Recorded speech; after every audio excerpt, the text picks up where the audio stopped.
యేసయ్య అంట మనం ఎన్ని లోకంలో ఉన్న వాటికి అట్రాక్ట్ అయ్యి, లోకంలో ఉన్న ధనానికి ఆశపడి, లోకంలో ఉన్న ఏవైతే ఉన్నాయో లోకానుసారమైన వాటికి ఆశపడి ఉన్నా సరే, ఆయన మనల్ని మన మీద జాలిపడి మన మీద కృప చూపుచున్నాడు.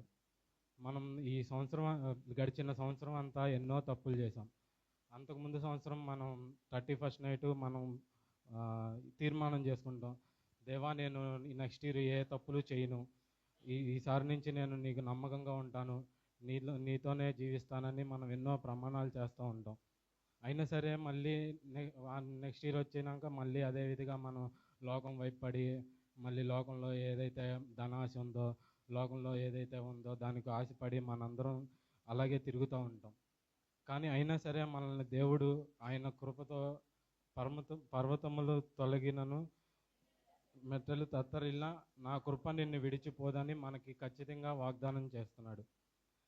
అంత శక్తిగల దేవుడు మనకి ఇంత మంచి వాగ్దానాన్ని ఇచ్చి మనం తల్లి గర్భంలో రూపింపబడక ముందే మన తలంపులను ఆయన ఎరిగి మనం ఏ విధంగా ఉంటామో ఆయన చూసి ఖచ్చితంగా మనం ఇలా ఉండగలుగుతామని తెలుసు కూడా మనల్ని ఆయన కనురెప్పలు చాటును కాచి కాపాడుతూ మమ్మల్ని ప్రతి సంవత్సరం కాచి కాపాడుతూ వస్తున్నాడు.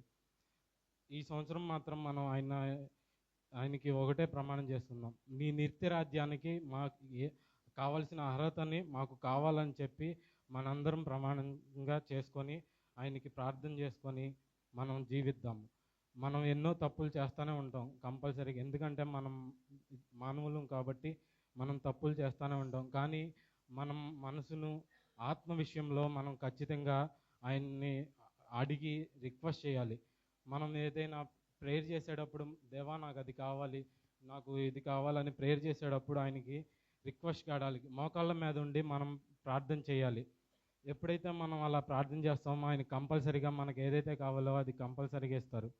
మీరు చూసే ఉంటారు, నా విషయంలో నేను అసలు బతుకుతాననే అనుకోలేదు, నేను చనిపోతానని అనుకున్నా. లాస్ట్ ఇయర్ ఇదే రోజు ఇదే టయానికి నాకు పెయిన్ అసలు ఆగకుండా కంప్లీట్గా వస్తుంది. నేను మా డాడీకి చెప్పాను, డాడీ నేనైతే ఉంటానో ఉండనో నాకు అర్థం కావట్లేదు, హాస్పిటల్కి వెళ్తారన్న మనసు కూడా రావట్లేదు, నేనేం చేయాలో నాకు అర్థం కాని స్థితిలో దేవుడు నన్ను ఈ స్థితిలో ఉంచి నన్ను వాడుకుంటున్నారు. మీరు నన్నే ఎగ్జాంపుల్గా చూస్తున్నారు. సో అందుకనే మీరు లోకం వైపు చూడకుండా, లోకంలో ఉన్న ధనానికి ఆశపడకుండా, లోకంలో ఏదైతే ఉందో వాటికి ఆశపడకుండా మీరు ఖచ్చితంగా దేవునికి ఆయన నిత్యరాజ్యానికి అర్హత పొందడానికి ఏవైతే కావాలో అవన్నీ మీరు పొందుకొని ఆయన రాజ్యానికి అర్హులుగా ఉంటారని ఈ చిన్ని మాటలను మీ దేవుని దీవించును గాక. ఆమేన్.